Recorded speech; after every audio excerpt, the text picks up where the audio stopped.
Morning.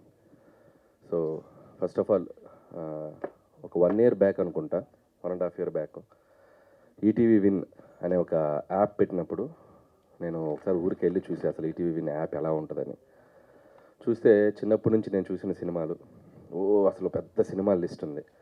So నెట్ఫ్లిక్స్లు, అమెజాన్లు అసలు మొత్తం competitive world కదా. అసలు వీళ్ళు ఈటీవీ విన్ యాప్ని ఎలా ముందుకు డ్రైవ్ చేస్తారు అనుకునే 1.5 year గ్యాప్లోనే టోటల్గా అసలు మార్కెట్లో ఈటీవీ విన్ అనేది తనకంటూ ఒక డిఫరెంట్ ఇమేజ్ క్రియేట్ చేసుకుంది.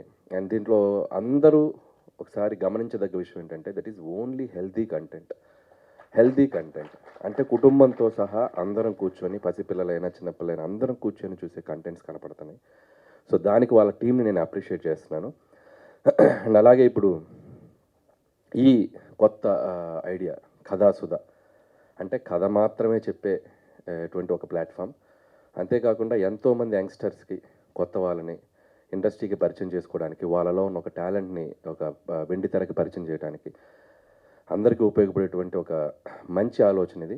అండ్ దీంట్లో ఒక గొప్ప విషయం ఏంటంటే, సాధారణంగా ఈ బుల్లితెర నుంచి మనం వెండి తెరకి వెళ్తుంటాం. ఎంతోమంది ఇక్కడ ఏదో మనం చూపించి యూట్యూబ్లోనో షార్ట్ ఫిల్మ్స్లో చూపించి ఒక బిగ్ స్క్రీన్కి రావాలని చాలామందికి ఒక డ్రీమ్ ఉంటుంది.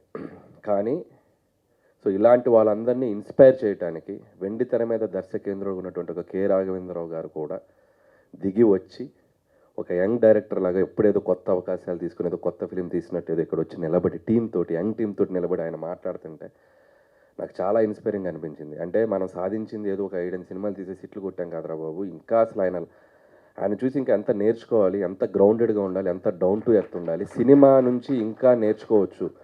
అంటే ఒక సినిమా హిట్ రాగానే నాకు అంతా తెలిసిపోవటం కాదు, సినిమా అనేది ఎవ్రీడే ఒక లెసన్ మనకు కొత్తగా పరిచయం అవుతూ ఉంటుంది. యంగ్స్టర్తో పోటీ పడాలి, ఇంకా నేను ఏదో ప్రూవ్ చేసుకోవాలని చెప్పి ఆయన తప్పనకి నిజంగా హ్యాట్స్ ఆఫ్ గురువు గారు, హ్యాట్స్ ఆఫ్. అండ్ అలాగే ఇందాక రాఘవేంద్ర గారితో నేను కింద కూర్చున్నప్పుడు ఒక మాట అన్నాను, 20 నిమిషాల్లో కథ చెప్పొచ్చా అని. మన మచ్చరావు గారు అన్నట్టు నిజంగా కథ 20 నిమిషాలే ఉంటుంది. సో జనరల్గా ఒక సేయింగ్ ఉంది, కథని ఒక లైన్లో చెప్పగలిగితే, కథని ఒక వాక్యంలో చెప్పగలిగితే, అది అర్థమైతే ఆ సినిమా పెద్ద హిట్. అంటే ఎంత షార్ట్గా చెప్పినా ఆ సినిమా అంత డెప్త్ మనకు అర్థమయ్యగలిగిందంటే అది అంత పెద్ద హిట్. ఫర్ ఎగ్జాంపుల్ ఒక పెళ్లి సందడి గురించి చెప్పాలంటే, కళలోకి వచ్చిన ఒక స్వప్న సుందరిని ఎలా ప్రేమించి పెళ్లి చేసుకున్నాడు, సింపుల్. అది అంత బాగా అర్థమైంది కాబట్టి సినిమా అంత పెద్ద హిట్. ఒక ఘరానా మొగుడు ఒక పొగరెక్కిన భార్యని ఒక సాదాసీదా ఒక మెకానిక్ ఎలా దారిలో పెట్టుకున్నాడు.